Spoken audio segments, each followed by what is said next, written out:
everyone.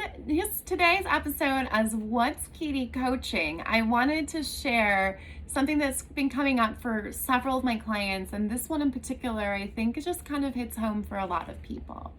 So this particular client's value is clearly choice, being able to decide between two things.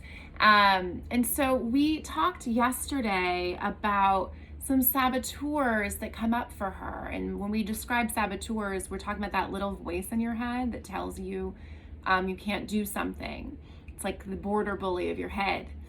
And for her, that saboteur says this shuts down that choice. The saboteur says, if you can't make this choice. And so it was interesting as I think about some of the other issues that my clients deal with where their saboteurs come up, myself included.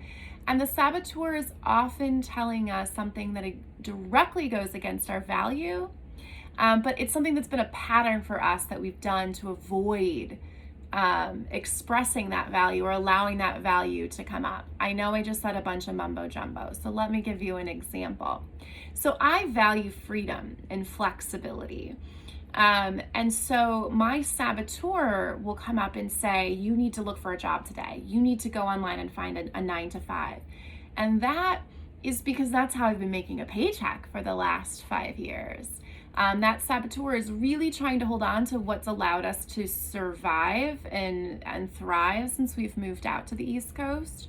But my value of freedom and flexibility, although it showed up in the first job of freedom to have my office wherever I wanted and the flexibility to set my schedule, I realized that the job that I had after that did not necessarily do those things. And so it wasn't in line with my value. Just an example of a saboteur that can come up for you. My client's saboteur coming up for her was around this choice of whether or not to take an antidepressant. And what's interesting about that is I had that same where I said that's not a choice for me because I very much believe in natural remedies and I'm very careful about what I put in my body.